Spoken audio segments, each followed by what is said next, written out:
but how being low income and disabled did indeed impact my options and the programs that were accessible for me to be into, for the financial programs that I was able to qualify for and whatnot. Like, for instance, the EOPS program, if you didn't have a disability and weren't signed up with your university or college for your accommodations, you would have to take, I believe, the full-time enrolled. And I believe that is 12 unit based on the semester system. However, if you are not low income, once again, this video is geared towards if you are low income and perhaps disabled and whatnot. Yet, if you are not low income, if you are middle class or maybe even upper middle class, you may not even get any financial aid, which is something that I learned from many of my peers I talked to after I transferred to UCLA. So that is another key thing to keep in mind. But those of course aren't the only programs that could give you money to save for college. There are many scholarships out there that you could find and be applied to, whether it's through the school that you're going to or the state level, or even state scholarships, local, even just being disability specific, neurodivergent specific. And in addition, there's something called work study options that you could apply for as well through FAFSA. And that is where you could work with a university or college, and they give you a certain amount of money each year if you just even work on campus for the university. A lot of people would do side hustles that I've seen my time too that made ends meet. Otherwise, of course, by going this route, a lot of it is organization and timing. And if you are not naturally inclined to be organized and have trouble kind of getting it together as a sort of schedule or deadline for all these programs and things to apply for, then it can be quite difficult. However, I luckily was so determined at the time that I was able to make it work. Otherwise, I guess another tip is to make sure you write down all the deadlines, is to be able to do your research, look up all the deadlines of each of these financial programs. And actually, one more program I want to mention before moving on is that I believe this may be a state program, but if you live in California and you're looking to go into specifically a public institution, whether that's the UC system, the Cal States, etc., there is something called the Department of Rehabilitation. It is state run. It is a non-profit organization that's geared towards helping people with disabilities and I believe even mental health disability. And for a little bit, they were able to help pay for my own books and whatnot before I was been aware of EOPS, and the DOR was able to pay for my books and everything. So I do recommend checking the DOR out. There are multiple offices, I believe. It's important to note I'm from SoCal. Not sure if there's NorCal offices, but I feel like there should be if it's a state program. But anyways, if you have unfortunately, once again, as long as you have a diagnosis for a disability, you should be able to qualify for the DOR services, and they could also help you with helping pay for your driving lessons if you want to learn how to drive and such, which is something I want to look into later on. Resume workshops, anything geared towards your vocational goals as a disabled person. Yeah, maybe I could go into that in a further episode because I feel like a lot of people don't even know about it. But anyways, now moving on finally. So for me personally, while I didn't take advantage of all these different opportunities, I mainly used FAFSA to recap and the EOPS program. To be completely transparent with you all, because I'm a firm believer in financial transparency, I don't believe in gatekeeping. I accumulated thousands of dollars just from putting myself out there, applying, trying my best to get all these resources that were available. And so by the time I'd applied and I found I got into UCLA, I was able to look at that schedule bill. I was able to look at that financial aid. I was able to look at that sheet of all these sort of bills I'd be charged and feel content, feel safe, because I had the amount of money that I would need to be able to go to my dream school. I know a large part of you guys are probably like, okay, and it's not even COVID anymore. Does this really apply to now? And this is very much, I think since COVID, a lot of funding that hadn't been used, and this is both state and even federal, and I honestly think there's still a good amount out there, depending on your community college, depending on the institution you're transferring to. Like, for instance, even if you're not looking to get into a UC school, I have my older sibling who had transferred to a Cal State school. She was able to go and pay absolutely nothing. In fact, a lot of times I hear from other people as well who went to a Cal State school, depending on their funding, of course, they would literally pay barely, who are also low income, I should add, they would pretty much pay like almost nothing. That is both due to the tuition costs, both due to the way cheaper tuition costs of a Cal State school versus like a UC school, for instance, and they would be able to afford their entire rest of their undergrad based on just a few thousands of dollars and even less. Some of them would even get a refund, like my sister, and I was so jealous When you get accepted to a university, they're required to send you a sort of financial report giving you an idea of how much money it would be to cost in order to go to their institution for that year. And for me personally, luckily, the university, UCLA, they are so rich at the time. Right now, we don't want to talk about what's going on right now. They literally, through the Blue and Gold Opportunity Plan, they automatically factor that in. It provides, I believe, the Blue and Gold Opportunity Plan, even just other random university grants they put in there just because I'm low income and whatnot. They pretty much paid all of my tuition, and literally that $30-something thousand was covered.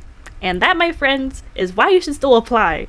Even if, actually no, especially if you are low income, you should apply, especially to a public university.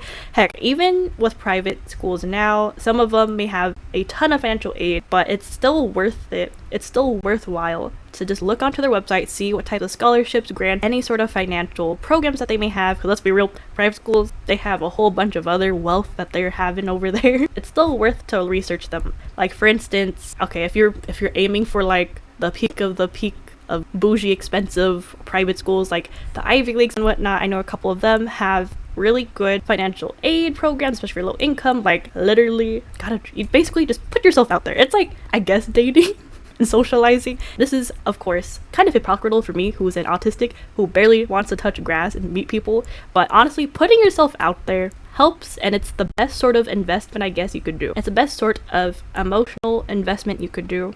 And it's the best type of self-care that you could give yourself for the future. Basically, being able to move through fear and feeling like you don't know enough. For me, researching, being able to know what I'm putting myself into really helped me finally make that move into applying to an unknown school.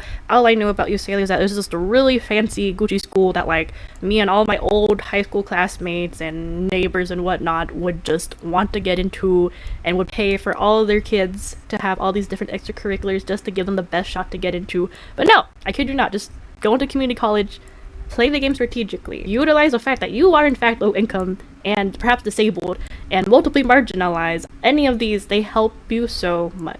So anyways, at the end of the day, to wrap this up, I am so sorry this became super long. I only paid for housing, and at the time I did a deluxe triple at UCLA, and that was only about $15,000. But actually, wait, there was a lot of additional financial aid that paid for even that as well. So in total, since we work on a quarter system, not the semester system at UCLA, I only paid about $500 per quarter for my first year there. And to be completely transparent, the next year I had upgraded to a deluxe double, which means there's only 2 people in a room with AC, basically, is what deluxe means, and a little bit more extra space. I only paid about $1,500 each quarter. However, that summer before my last year, I had signed up and applied for this research introduction scholarship program by my undergraduate center that gave me $3,000 as scholarship money just for doing the program, just to learn about research, which is something that my autistic nerd brain really wanted to do. And I was super happy because that bump, yeah, it would have been $4,500 in total for that last year I had dormed on campus versus the previous $1,500. That $3,000 literally made up the difference that I needed.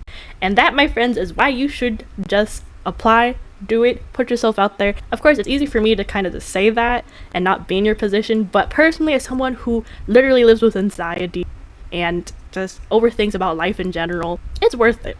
Don't be intimidated by prestigious schools. Research aid thoroughly. Resources for disabled students, whether that be through disability offices, your DSPS offices, what they may be called, scholarships, grants, FAFSA especially. Oh my goodness, there are so many other resources out there, basically is what I want to say. Do not feel discouraged. Attempt to apply for the schools of your dreams if you really want to get into a certain school or schools. As someone who has made it through the process and everything after transferring from college and then being able to graduate on time from a UC school, it is worth it. I will say that. It is very much worth it. Even if you do not end up getting thousands of dollars, education is still very important, whether or not, I know there's a lot of discourse right now saying that college degrees and education aren't worth it, but the one thing that people cannot take away from you is your education and knowledge. Look at where I'm at now. Now I am preparing for grad school. I'm able to put on that application about my education in undergrad at UCLA, was able to give me some disability studies background and meeting all these wonderful diverse groups of people and whatnot at the top public university.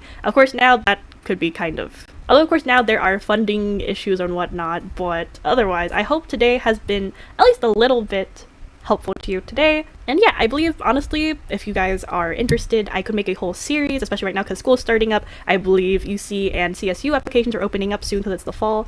I could do a whole sort of series geared towards how to navigate all of that, whether it comes to applications and what I did and etc. I really want to be able to just kind of help you guys out there, because let's be real, if you go to a community college, it's just now starting to kind of pick up where all these fresh high school graduates are starting to feel like, you know what, it's kind of overrated. Like, the acceptance rates of all these universities are so low. Like, why should I put all these extra after school extracurricular hours just grinding when there's someone who has done way more than me, when the odds are just so slim. And honestly, community college, that is my second tip. Just go to a community college, forget about social stigma. The only thing holding it back is the opinions of others, honestly. Like, others, I really don't get why not people wouldn't go to a community college. You save so much money instead of paying, let's see, I think UCLA wanted to charge me like $1,000 for a class, so like each credit was like $300. Instead of paying $300 for each unit at a university for your GE courses, you could only pay like maybe $46 at a community college. That, my friends, is literally 7 point something times, maybe 7.5. Yeah, that, my friends, is literally saving your money. It is 7.5 times cheaper than a $300 unit per class. Let's do it. Anyways, this was a very long ramble today. But if you have gotten through most of this video, I would really love to hear your feedback on if you enjoyed this or not. But I hope that you're able to take away something from today to help you through your journey of navigating. If you're interested in applying to a UC, or heck, even interested going into community college and whatnot, then yeah, go ahead, and yes, please go ahead and comment down below. I will also actually be putting out a poll about potential video ideas I'm thinking of for this series. Otherwise, thank you so much for watching, and I hope to see you all again soon. Be sure to check for my weekly content schedule that I'm planning to release on Sunday, and I shall see you soon. Alright, hope you have a wonderful weekend, and I hope you all take care, and I will see you next time. Alright, bye!